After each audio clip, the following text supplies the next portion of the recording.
Mesdames et messieurs, bonsoir, 14 h locale, heure locale du Caire, et on commence tout de suite avec le journal en langue française.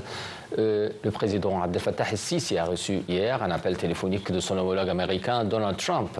Lors de l'appel téléphonique, le président américain a félicité le président el-Sisi à l'occasion de Eid al-Fitr. Selon le porte-parole de la présidence, les deux homologues ont discuté des moyens de renforcer les relations bilatérales, soulignant la profondeur des relations stratégiques entre les deux pays et leur engagement à poursuivre cette coopération pour réaliser les intérêts communs des deux peuples. En outre, ils ont discuté des développements au Moyen-Orient et des efforts de médiation pour rétablir le calme dans la région, ce qui aurait un impact positif sur la navigation en mer Rouge et atténuerait les pertes économiques pour toutes les parties. Israël a annoncé aujourd'hui l'extension de ses opérations militaires pour s'emparer de larges zones de la bande de Gaza, de vastes zones qui seront intégrées dans les zones de sécurité d'Israël. Hier, l'armée de l'occupation israélienne avait appelé à évacuer les habitants de plusieurs quartiers de Rafah, dans le sud de la bande de Gaza, laissant présager de nouveaux combats dans cette zone près de 2 semaines après la reprise de son offensive contre la bande de Gaza. La défense civile de Gaza a fait état aujourd'hui d'au moins 16 personnes, dont 9 enfants, tués dans une frappe israélienne et ont visé, selon elle, une clinique du camp de réfugiés de Jabalia dans le nord du territoire israélien palestinien. Cette attaque a visé un bâtiment de l'UNRWA. D'autre part, 12 martyrs ont été tués à la suite de bombardements par les forces d'occupation d'une maison abritant des personnes déplacées dans le centre de Khan Younis, dans le sud de la bande de Gaza.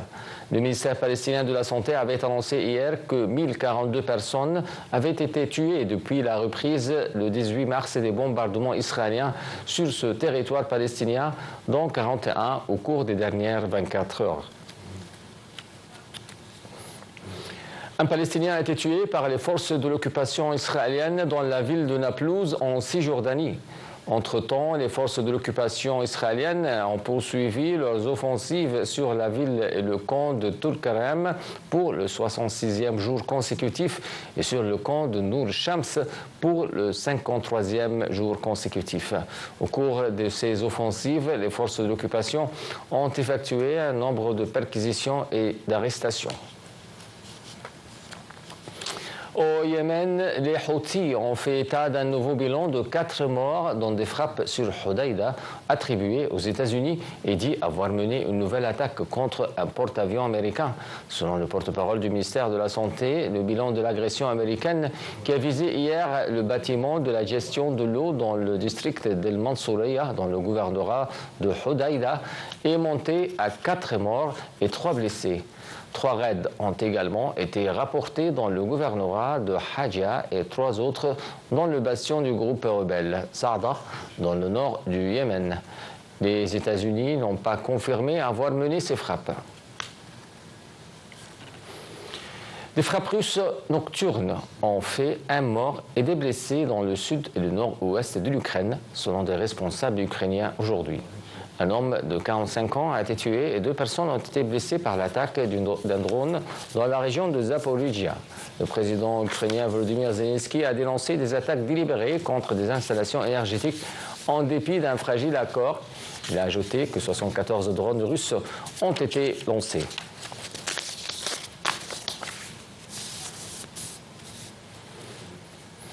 La Chine a lancé aujourd'hui un nouvel exercice militaire de grande ampleur dans le détroit de Taïwan et dit s'entraîner à des attaques de ports et infrastructures énergétiques, selon le porte-parole de l'armée chinoise. L'opération vise à tester les capacités des troupes en matière de contrôle des zones et de blocus. Elle comprend des exercices de tir réel longue portée et des simulations de frappes sur des ports et des infrastructures énergétiques clés. Taipei a confirmé la tenue de ces manœuvres et les a condamnées.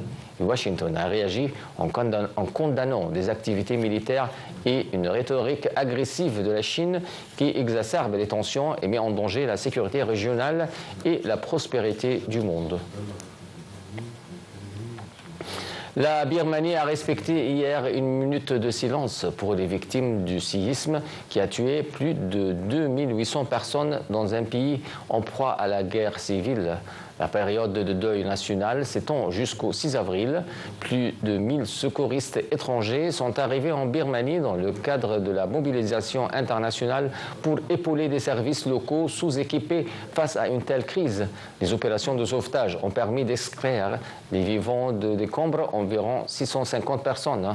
Proche de l'épicentre, la ville de Mandalay, où résident plus de 1 700 000 habitants, a subi les pires destructions de nombreux immeubles résidentiels, étant réduits à l'état de ruine. Avec cette nouvelle, mesdames et messieurs, on vient à la fin de notre journal. Merci de l'avoir suivi.